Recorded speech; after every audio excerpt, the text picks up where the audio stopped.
साध संगत जी, इसे सुनने के बाद आप सुबह सुबह 4 बजे उठने लग जाएंगे। बाबा जी कहते हैं कि हमें सुबह जल्दी उठना चाहिए ताकि हम भजन सिमरन कर सकें और नाम जप सकें। साध संगत जी, सुबह उठने के बाद आपके पास 2 विकल्प होते हैं। एक तो यह कि आप सोते रहें और सपने ही देखते रहें, और दूसरा यह कि अपने सपनों को पूरा करने के लिए आप तुरंत उठ जाएं। उस 1 मिनट के फैसले पर आपका पूरा दिन निर्भर होता है। अब फैसला आपके हाथ में है। जो आप उस 1 मिनट में चुनो तो उसी का रिजल्ट आपको आने वाले टाइम में देखने को मिलेगा। आप हमेशा हर रोज सोचते हो कि मैं आज सुबह जल्दी उठूंगा, मगर उठ नहीं पाते। अब आपने देखा होगा कि एक किसान सुबह जल्दी उठकर खेत में काम करता है।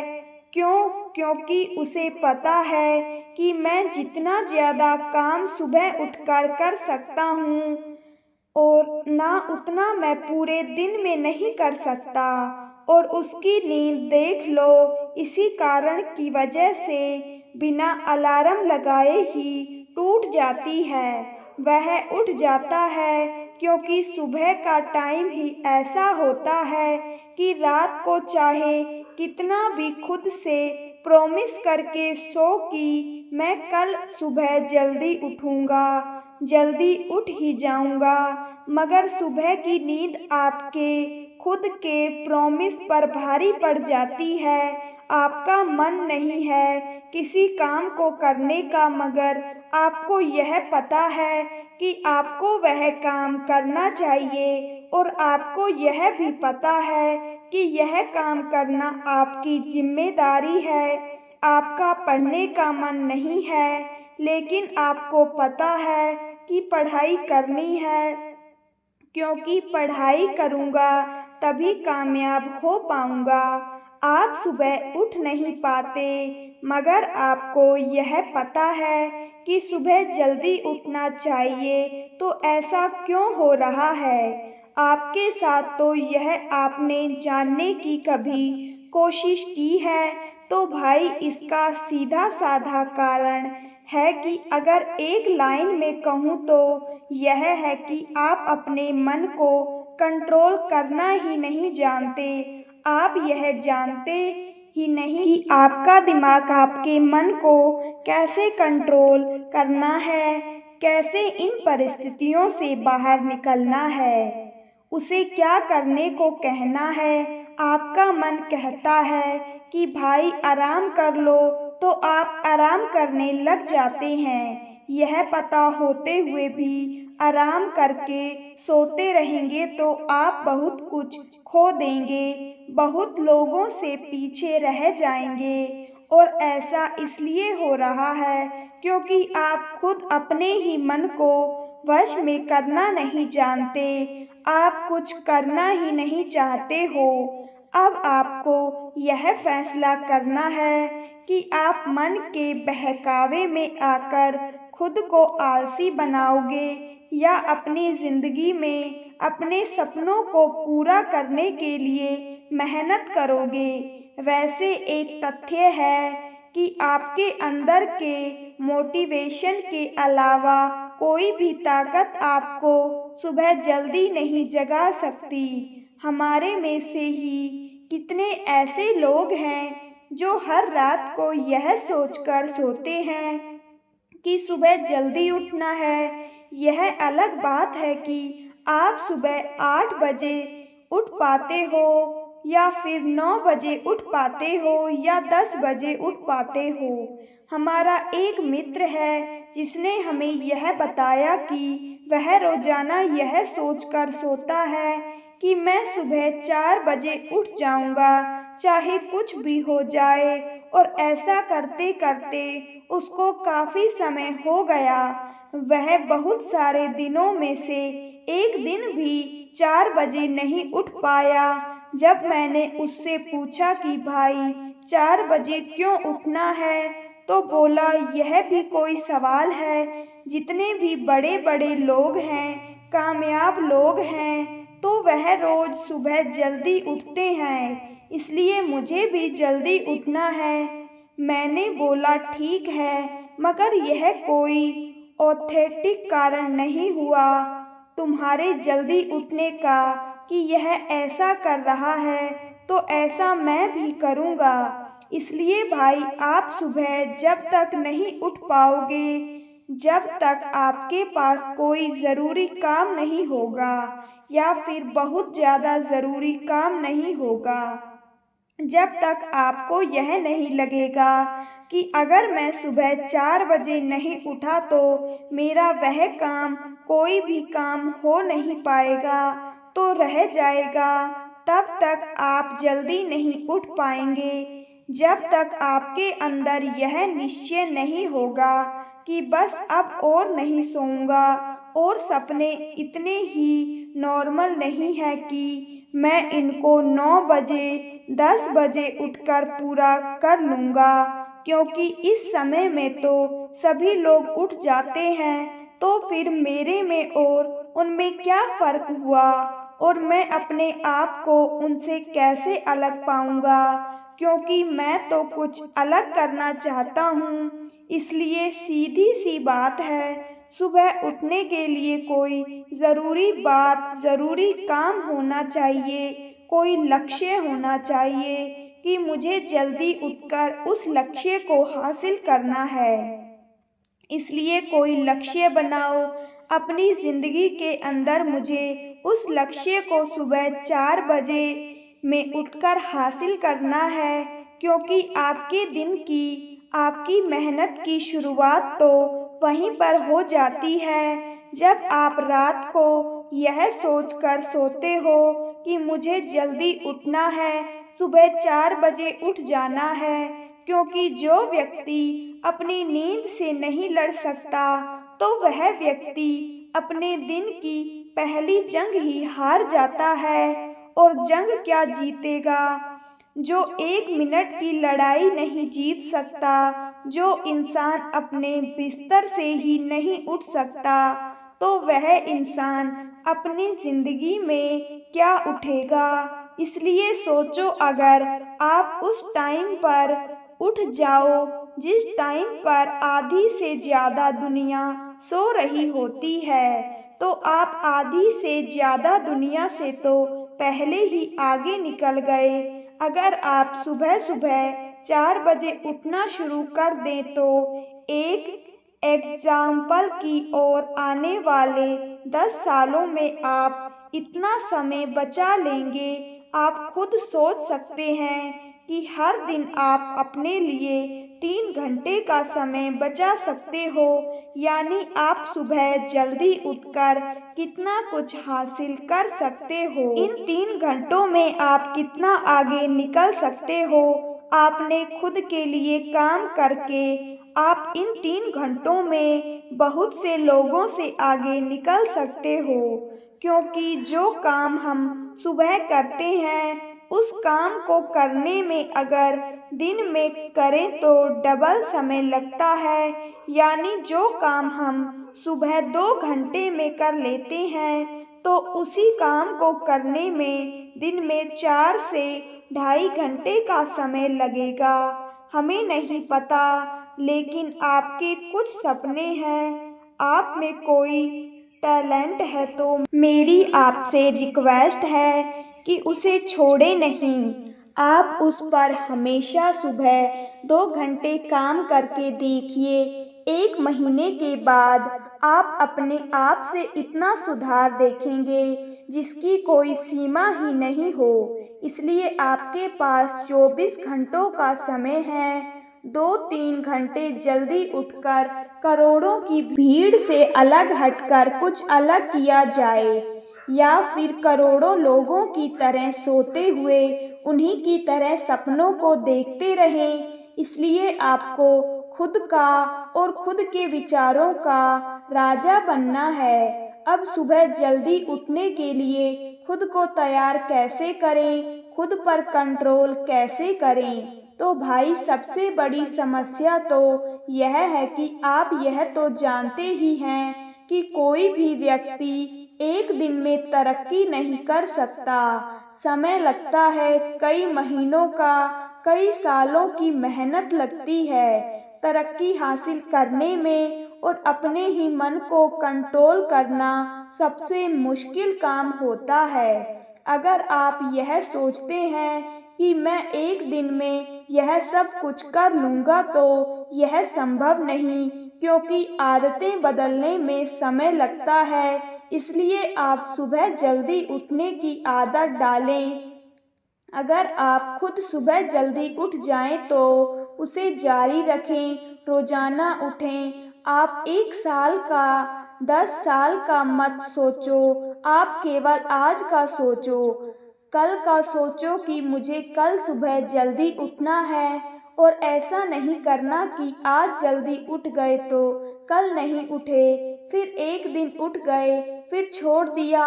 ऐसा नहीं होना चाहिए। आपकी मेहनत लगातार होनी चाहिए, क्योंकि सुबह जल्दी उठने की आदत बनाने में जितना समय लगेगा, तो वह आदत कब छूट जाएगी पता ही नहीं चलेगा। इसलिए आपको होशियार रहना है। अगर आज से शुरू किया है तो ऐसा लगातार करो, बिना नागा करो।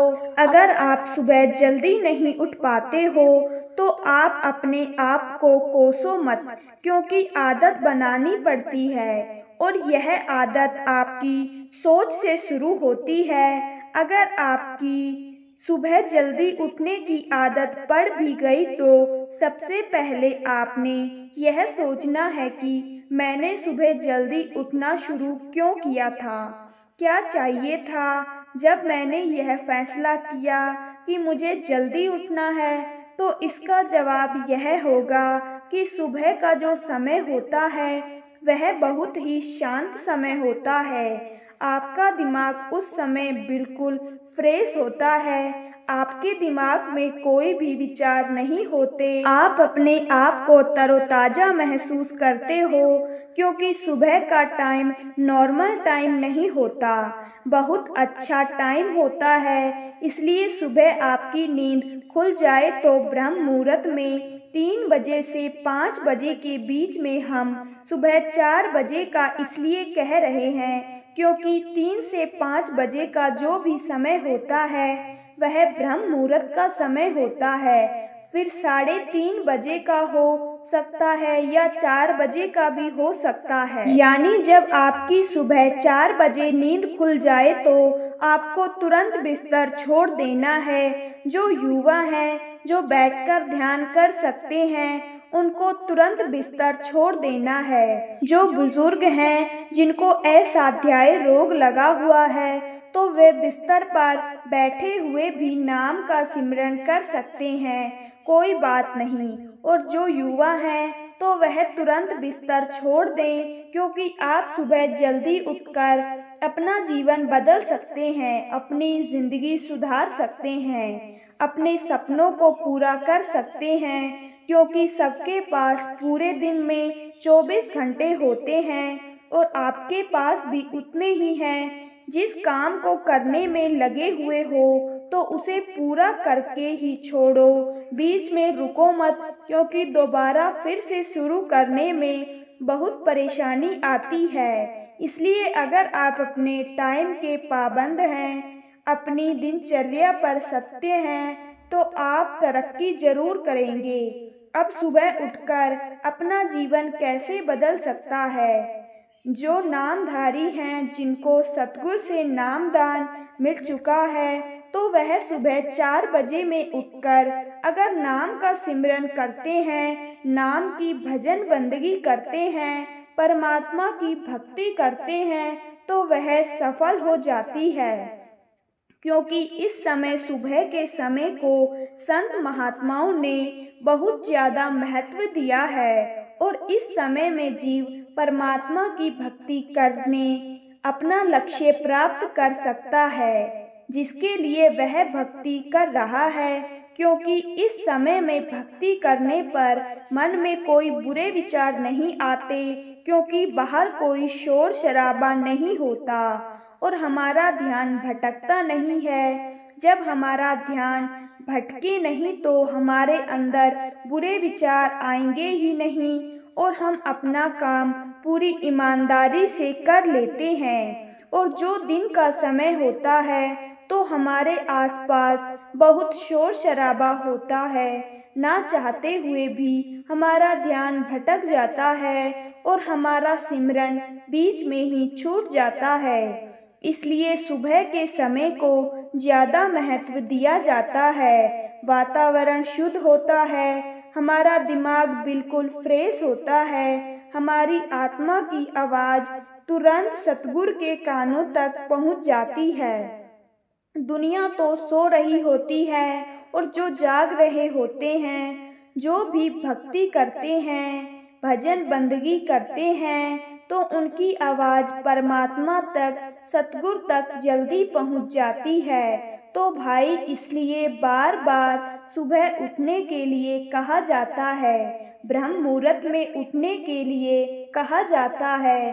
तो साध संगत जी, हम आपसे निवेदन करते हैं कि जो नामधारी हैं, जिनको सतगुरु से नामदान मिल चुका है, तो उन्हें तो सुबह जल्दी उठने की आदत डाल ही लेनी चाहिए और इस सुबह के समय का, ब्रह्म मुहूर्त के समय का लाभ लेना चाहिए, क्योंकि श्वासों का कोई पता नहीं है, श्वासों की लड़ी कब खत्म हो जाए। इसलिए जो समय हमें मिला है तो उसमें हमें पूरा पूरा लाभ लेना चाहिए, ताकि हम उस परमात्मा के घर में जाकर, सतगुरु के द्वार पर जाकर झूठे ना पड़े, सतगुरु यह ना कहें कि जिस काम के लिए हमें भेजा था और वह काम हम करके नहीं आए हैं। हमें सतगुरु के आगे, परमात्मा के आगे झूठे नहीं पड़ना, हमें अपना काम पूरी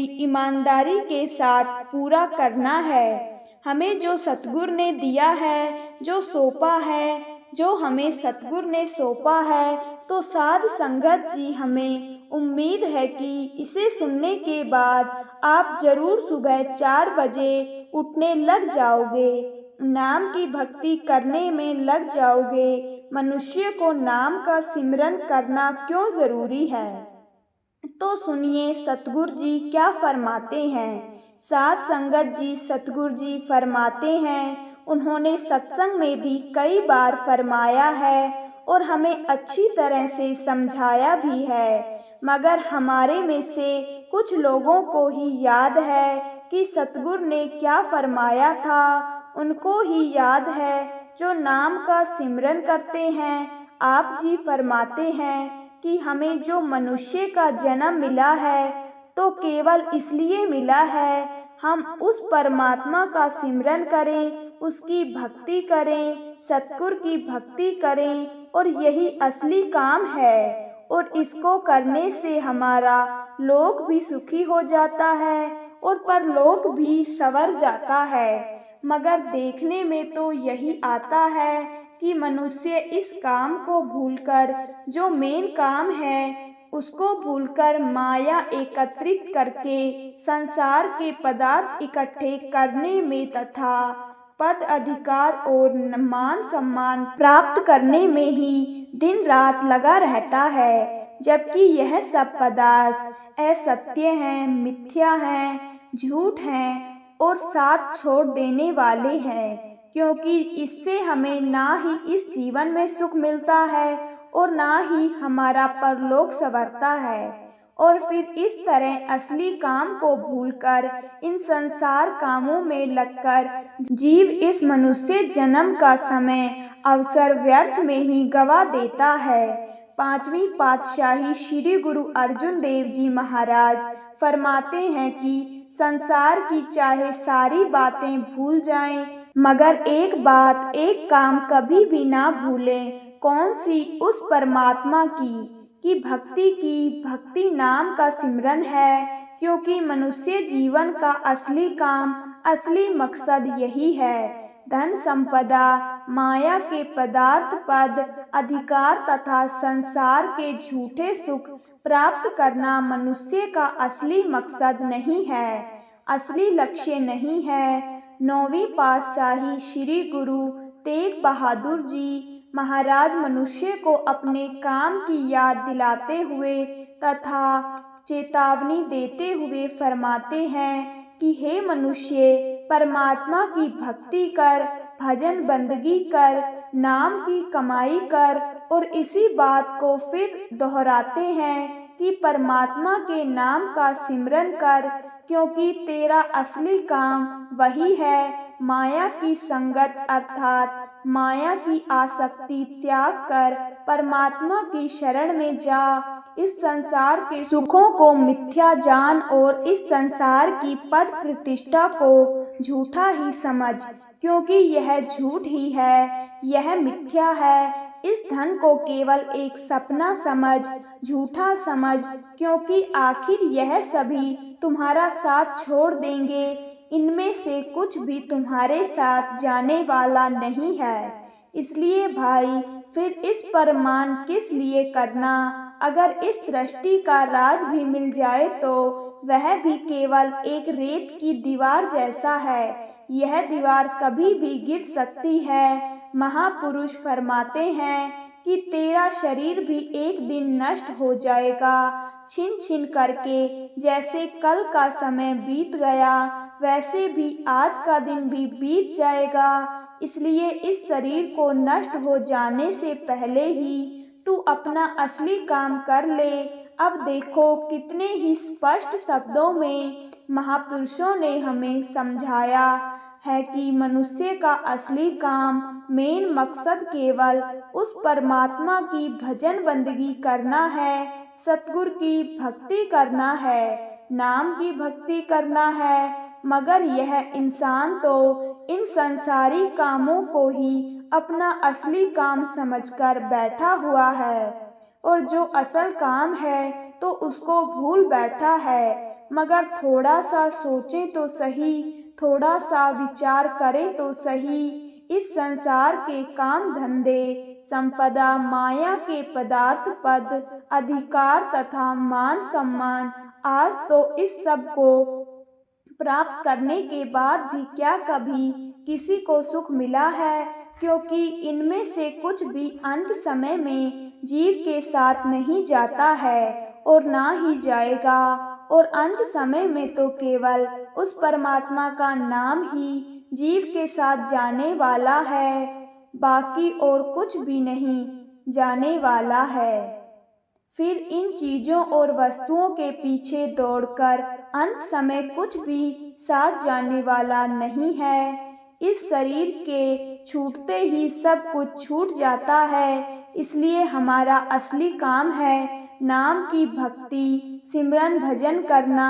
अगर यही नहीं किया तो फिर भाई खाली हाथ आए थे और खाली हाथ ही जाना पड़ेगा। और फिर इसका परिणाम क्या होगा कि जीव को परमात्मा के आगे लज्जित होना पड़ेगा और अपना असली काम ना करने के फलस्वरूप उसे फिर से 84 लाख योनियों के चक्कर में भटकना पड़ेगा। तो फिर भाई हमारे मनुष्य जन्म में और पशु पक्षियों के जीवन में क्या फर्क रह गया? इसलिए संगत जी, यह मनुष्य जन्म बड़ी मुश्किल से मिलता है और यह बार बार नहीं मिलता। अगर इस बार चूक हो गई तो फिर से 84 लाख योनियों में भटकना पड़ेगा। फिर क्या पता कब जन्म मिले मनुष्य का और कहाँ मिले और किस जगह मिले, किस स्थिति में मिले। जिन मुश्किलों से, कठिनाइयों से हम निकल कर आए थे, ऐसा अमोलक मनुष्य जन्म का अवसर उसने नाम की कमाई के बिना व्यर्थ ही गवा दिया। इसलिए महापुरुष हमें चेतावनी देते हुए समझाते हैं, लाख 84 या दुर्लभ जन्म पाए, नानक नाम संभालू 100 दिन आए। आप जी फरमा रहे हैं कि हमारे भूतकाल अथवा वर्तमान काल का वर्णन करते हुए अंत में श्री गुरु अर्जुन देव जी महाराज ने भविष्य काल के विषय में चेतावनी दी है। आप जी फरमा रहे हैं कि जीव 84 लाख की योनियों में भ्रमण करने के उपरांत तुमने यह दुर्लभ मनुष्य जन्म पाया है। अब इस दुर्लभ अवसर को पाकर परमात्मा की भक्ति कर, भजन बंदगी कर, सतगुरु नाम की भक्ति कर, श्वासों में नाम का सिमरन कर। और अगर ऐसा नहीं करेगा तो फिर वह दिन दूर नहीं जब फिर से इस 84 के चक्र में भटकना पड़ेगा। और महापुरुषों के इन वचनों को सुनकर अपने हृदय में बसाकर जो मनुष्य जाग जाते हैं तो वह अपने असली काम में लग जाते हैं और फिर वह यहाँ भी सुख पाते हैं और वहाँ भी पाते हैं। और फिर अंत में जब वह असल कमाई उनके साथ होती है तो फिर वह उस परमात्मा के धाम में, सचखंड में, सतलोक में निश्चित होकर जाते हैं और फिर इस 84 के चक्कर से हमेशा के लिए मुक्त हो जाते हैं। और इस तरह वह अपना मनुष्य जन्म सफल कर जाते हैं। उनका आया सफल हो जाता है। दुर्लभ जन्म पाकर बंदे मन में जरा विचार कर, कोई बदले हीरे को क्यों नहीं ना बर्बाद कर। ऐसा जन्म अमोलक कुछ नेक कमाई कर ले तू, भजन प्रभु का करके बंधे जीवन सफल कर ले तू। यही अवसर, यही बेला नाम प्रभु का ले तू, अंत में होगा संगी साथी परलोक का तोहफा बना ले तू। इसका अर्थ यह है कि परमात्मा की भक्ति करना ही मनुष्य का असली काम है। हमें इस काम को कभी नहीं भूलना चाहिए। संत सतगुरु कभी नहीं कहते कि संसार की जिम्मेदारियों को छोड़ दो और नाम की भक्ति करो। आप जी फरमाते हैं कि हमें यह संसार में रहते हुए करना है, अपना काम धंधा भी करना है, अपनी जिम्मेदारियां भी निभानी है और नाम की भजन बंदगी भी करनी है। जो इस संसार की वस्तुएं हैं तो उनको अपनी ज़रूरत के अनुसार प्रयोग में लाओ, सांसारिक रूप से उन्नति करो, मगर यह सब करते हुए अपने असली काम को, नाम की भक्ति को कभी ना भूलो। संसार के धन दौलत संपदा, माया के सम्मान, पद अधिकार, मान प्रतिष्ठा तथा वैभव आदि जरूरत के अनुसार पूरा हो जाने पर भी परमात्मा का सिमरन सदा बना रहे, वह कभी भी हम भूले ना।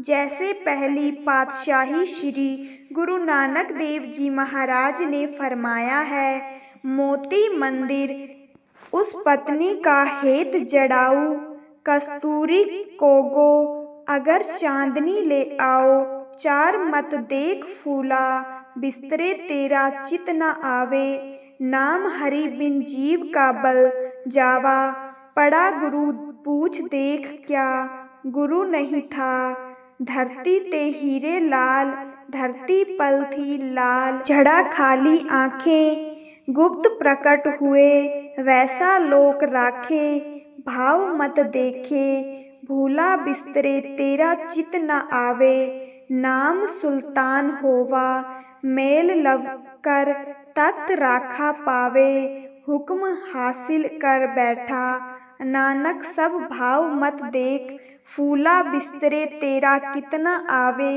नाम गुरु नानक महाराज परमात्मा से विनती करता है कि हे प्रभु, यदि पत्थर के स्थान पर मोतियों के बने हुए भवन हों और उनमें रतन जड़े हों तथा उनमें कस्तूरी, केशर, अंगूर एवं चंदन आदि सुगंधित पदार्थ का लेप किया हो तो उनको देखकर और भूल में पड़कर कहीं ऐसा ना हो कि तुम्हें विस्मृत कर बैठूं और तुम्हारा नाम चित्त में ना बसाऊं, क्योंकि जिस मनुष्य के हृदय में तुम्हारा नाम नहीं बसता तो वह सदा दुख, अशांत, चिंता, कल्पना आदि की ज्वाला में जलता रहता है। महापुरुष फरमाते हैं कि मैंने अपने सतगुरु से पूछकर अच्छी तरह अनुभव कर लिया है कि उस परमात्मा के नाम के बिना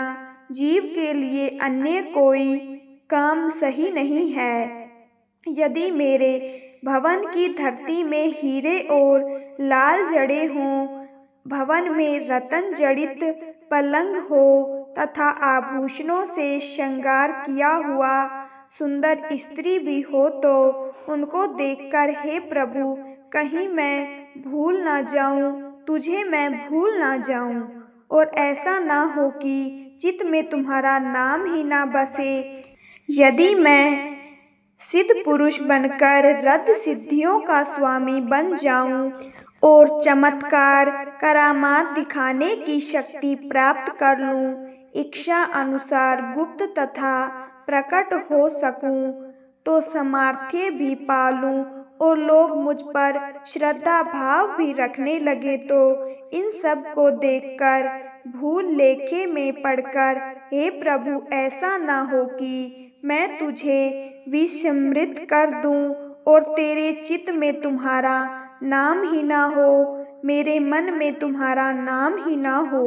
और आगे फरमाते हैं कि यदि मैं सैनिक शक्ति द्वारा सम्राट बनकर और सिंहासन पर बैठकर सब पर आदेश चलाने की शक्ति प्राप्त कर लूं, तो श्री गुरु नानक देव जी महाराज के कथन है कि यह सभी हवा पवन के झोंके की तरह स्थिर नहीं है। इस शक्ति को देखकर हे प्रभु भूल से कभी ऐसा ना हो कि मैं तुझे विश्रमित कर बैठूं और तेरे चित्त में और मेरे चित्त में तुम्हारा नाम ही ना बसे।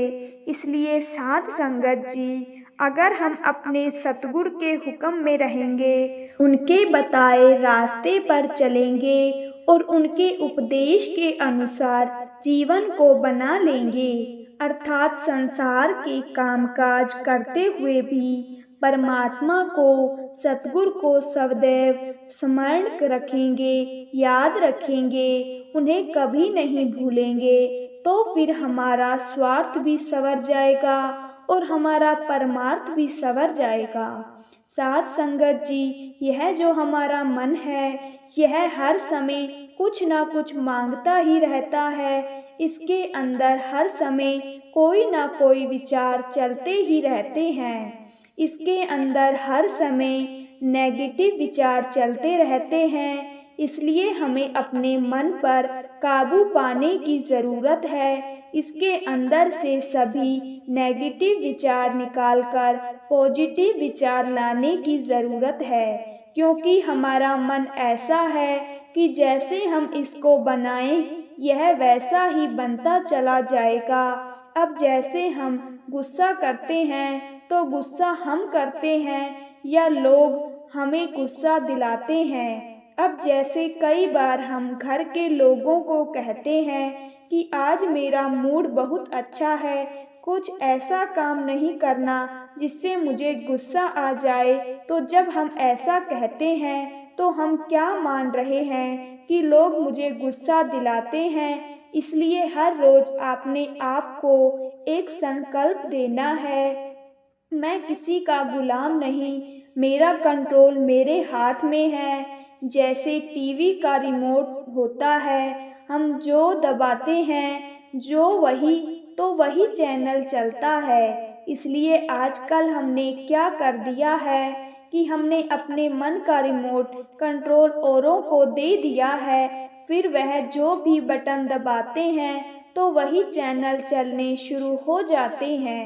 वह कुछ अच्छा बटन दबाते हैं तो हम खुश हो जाते हैं, वह कोई गलत बटन दबाते हैं तो हम दुखी हो जाते हैं।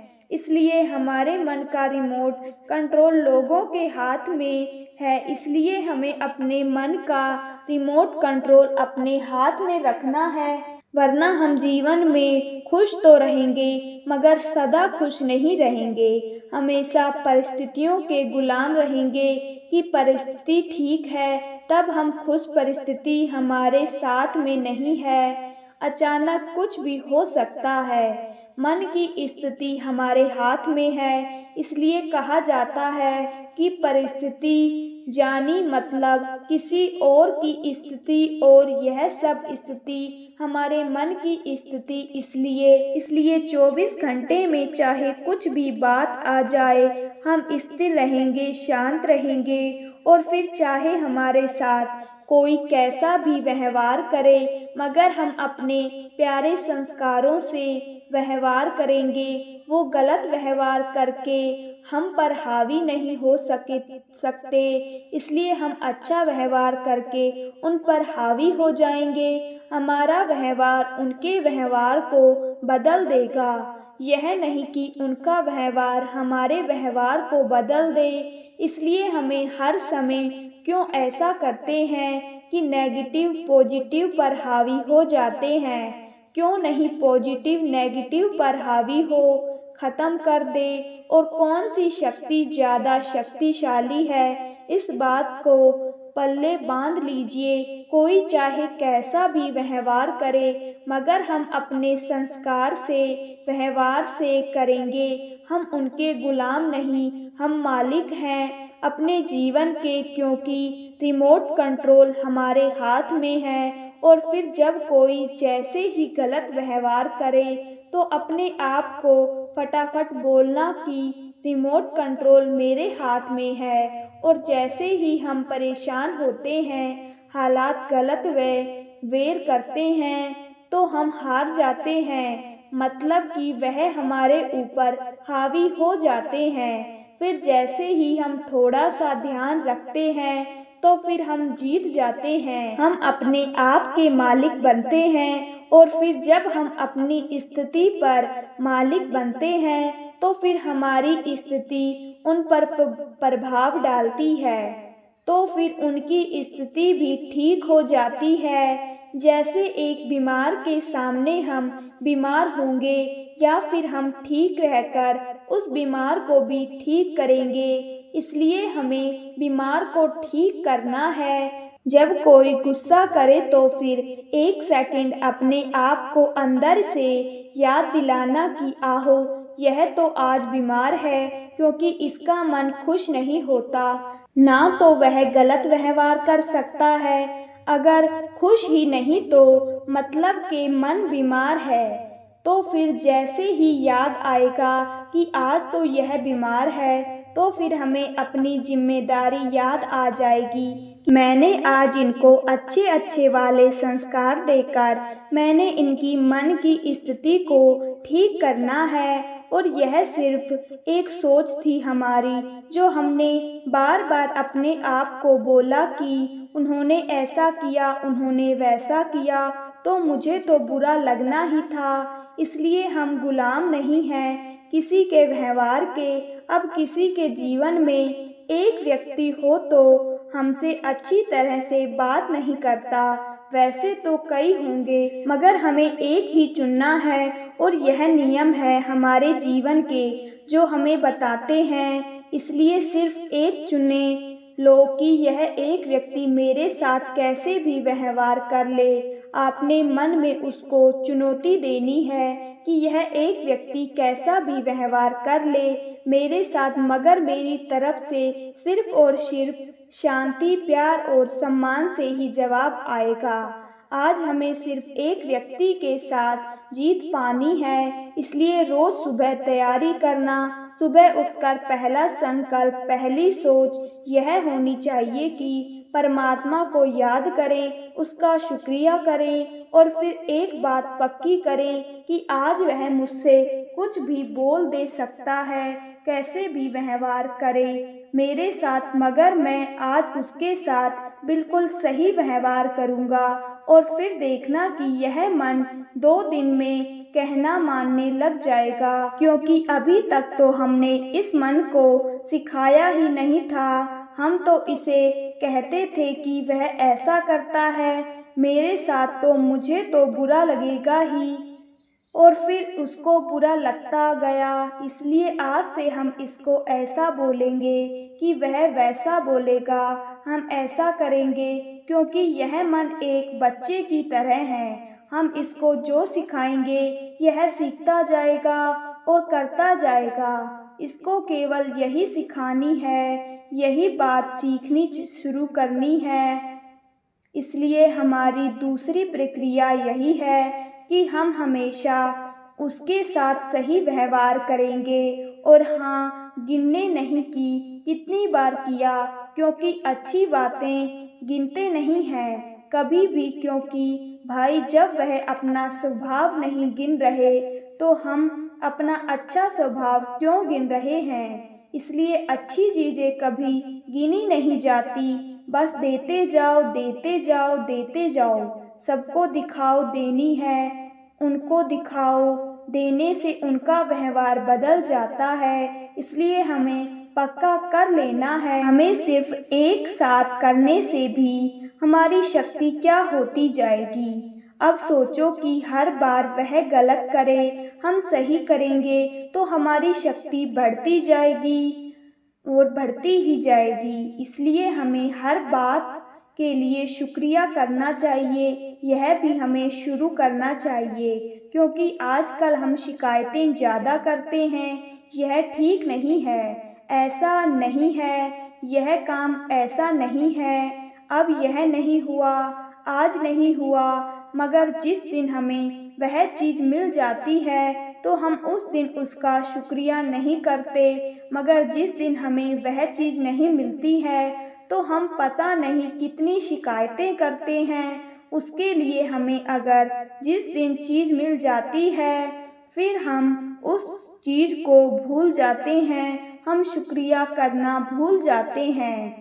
फिर अगर हमें वह चीज़ कुछ दिन के बाद भी मिलेगी तो हमारा मन डोलेगा नहीं, क्योंकि शुक्रिया करने से आत्मशक्ति बढ़ जाती है। इसलिए कितनी चीज़ों का शुक्रिया अदा करना चाहिए। सुबह उठते ही सबसे पहले उस परमात्मा का शुक्रिया अदा करना है, बोलना है, हे परमात्मा आपका कोटि कोटि धन्यवाद, आपका कोटि कोटि शुक्रिया।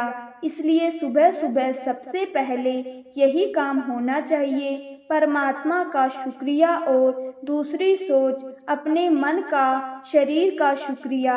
हम अपने मन का, शरीर का भी कभी शुक्रिया नहीं करते, मगर जिस दिन हमने शरीर में कहीं थोड़ा सा दर्द होता है हम कहते हैं यहाँ दर्द हो रहा है, बहुत दर्द हो रहा है, क्या करूं। मगर जब शरीर ठीक होता है तो उसका शुक्रिया नहीं करते। जितनी बार शुक्रिया करेंगे तो आत्मा की शक्ति बढ़ती जाती है। और तीसरा शुक्रिया हमें करना है, हमें जो लोग मिलते हैं सारे दिन में, हमारा परिवार जिनके साथ हम काम करते हैं, सबका शुक्रिया करना है। सब हमें कितना प्यार करते हैं, हमें कितना सम्मान देते हैं, कितना हमारा ध्यान रखते हैं, और यह सब कुछ मन में कहना है। सबका शुक्रिया, हम उनका शुक्रिया नहीं करते, मगर जिस दिन वह कुछ ऐसा कर दें फिर हम शिकायतें बहुत जल्दी करते हैं कि इसने ऐसा किया, उसने ऐसा किया, यह ऐसा है, वह वैसा है। इसलिए हमें शुक्रिया करने की आदत डालनी है।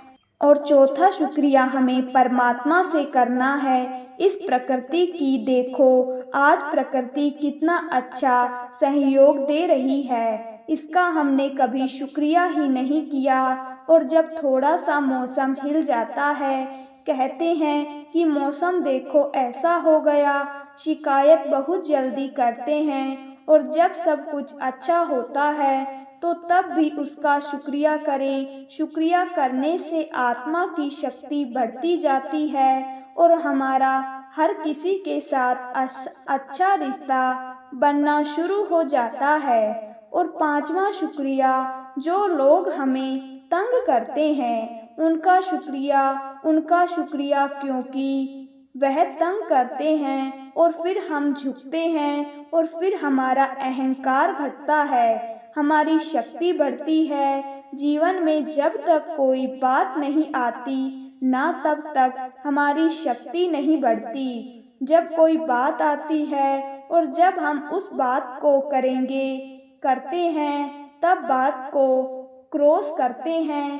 पार करते हैं, तभी हमारी शक्ति बढ़ती है। इसलिए जीवन में आने वाली बातों का बहुत ज़्यादा शुक्रिया करना चाहिए कि आप आए और आपके आने से मेरी शक्ति बढ़ गई। किसी को भी शिकायत नहीं, फिर सारा दिन चेक करना कि भाषा कैसे हो गई है। शुक्रिया करते करते, इसलिए सुबह सुबह उठकर सबका शुक्रिया कर दो, धन्यवाद कर दो। अपने मन को सिखाना है, जैसे हम छोटे बच्चे को सिखाते हैं कि किसी ने आपके लिए कुछ किया है तो आप उनको बोलें धन्यवाद। बच्चों को सिखाते हैं धन्यवाद बोलना, इसलिए इस मन को भी सिखाना पड़ेगा हर एक का धन्यवाद बोलना। मन में धन्यवाद धन्यवाद करते रहो और जो चीज़ें हमारे जीवन में काम आती है तो उनको भी धन्यवाद। अगर मन सारा दिन सबका धन्यवाद करता रहे तो फिर हमें जीवन बहुत सुंदर लगने लग जाएगा। और अगर हम किसी का धन्यवाद ना करें और जब ठीक ना हो तब शिकायत करें तो फिर जीवन अच्छा नहीं लगता। कहते हैं बड़ी प्रॉब्लम है जीवन में चीज़ों का शुक्रिया, लोगों का धन्यवाद, प्रकृति का धन्यवाद, परमात्मा का धन्यवाद, अपने मन और शरीर के स्वास्थ्य का धन्यवाद। तो फिर हमें सारा दिन में यह पता चलेगा कि हमारा जीवन तो बहुत सुंदर हो गया है, बहुत अच्छा हो गया है। साध संगत जी, यह था हमारा आज का सत्संग। अगर आपको सत्संग अच्छा लगा हो तो चैनल को सब्सक्राइब जरूर करें और कमेंट में राधा स्वामी जी जरूर लिखें। राधा स्वामी जी।